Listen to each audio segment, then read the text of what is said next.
Բարև ձեզ սիրելի հայրենակիցներ, եթերում Արևմտյան Հայաստանը հեռուստատեսության լուրերին հերթական թողարկումն ասրված ծրագիրն է։ Լիբանանյան արձագանքը հայերի ցեղասպանությանը, Պոնտոսի հույների ցեղասպանության հիշատակի օր, տողու թաղեր, ժառանգության պահպանման հրատապություն, մեր հաղթանակը, կորալահայացքն Արցախին, Վաշինգտոնը ևս մի շիբետ տղանա դիվանագիտությանը, արցախցիները Արևելյան Հայաստան բերալ 3 ոսկե մեդալ, Գեգամ Ստեփանյան, Չլդրալիճը, թռչունների գարնանային ապաստարան, Մակարավանքի ուխտագնացության արգելքը, անհանդուրժողականություն։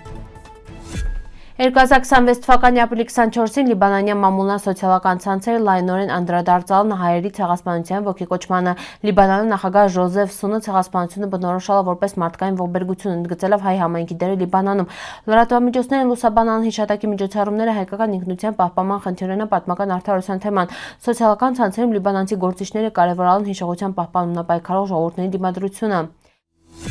Երիտթուրքերի ու քեմալականների ցեղասպան քաղաքականությունը ուղղված է ոչ միայն հայերի, այլև Օսմանյան կայսրության մյուս քրիստոնյա ժողովուրդների, հույների ու ասորիների դեմ։ 1913-14 թվականներին իրականացված հույների բռնագաղթը պետական ծրագիր արել, վերնպատակն այլ Էգեյան ծովափնա այլ շրջանել զրկել հույն բնակչությունը։ Հույնները ենթարկվան տեղահանությունների, տնտեսական ճնշումների ու զանգվածային կոտորածների, հունցը հայերն դիել հույն տղամարդիկ ներգրավվան բանվորական գումարտակներում, շտեղ հազարավորները զոհվան։ 1915 թվականից սկսված վերաբնակեցման անվանդակի շարունակվան բռնագաղթերն ունեցվածքի բռնագրավում։ Այս քաղաքականությունը նույն ցեղասպան ծրագրի մասն այլ վերին իրականացվան նաև հայերի ցեղասպանությունը մարդկության պատմության ամենածանր հանցագործությունների մինը։ Հայերի, հույների ու ասորիների ցեղասպանությունների հիշատակը պիտի մշտապես պահպանվի, որովհետև պատմության հիշողությունը կարևոր է թե ցեղասպանությունները ու մարդկության դեմ հանցագործությունները կանխելի հետի։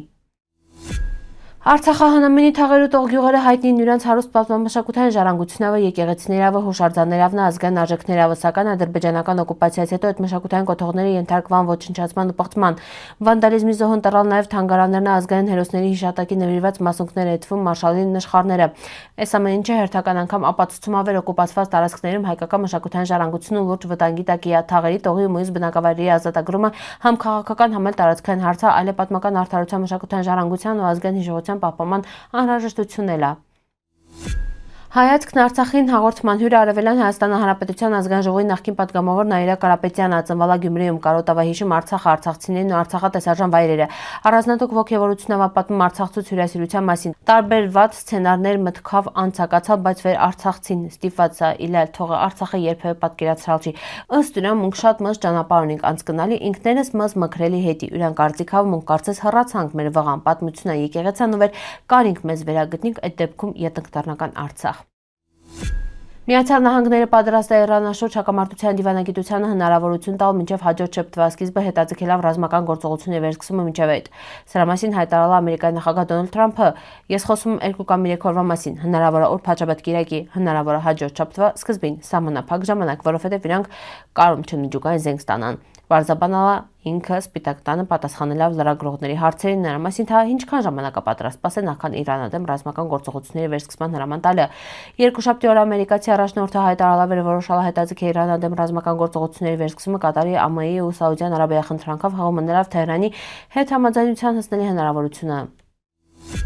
Արցախամի Գեգամ Ստեփանյանը Facebook-յան նորանեջումը կիրում է Արցախցուց դեմ ատելության քարոզինոյի տաղտկալի իրականության զուգահեռ վերջի մի քանի օրվա ընթացքում Շուշեցի Կարեն Սարգսյանը Հայաստանապերել Եվրոպայի սամբոյի առաջնության ոսկին, Մարտունեցի Սուրեն Ավանեսյանը ազատ ոճի ըմբշամարտի M17 Եվրոպայի առաջնության ոսկին, իսկ Մարտունեցի Ավանես Զաքարյանը Սանդա ու Շուի Եվրոպայի առաջնության ոսկին։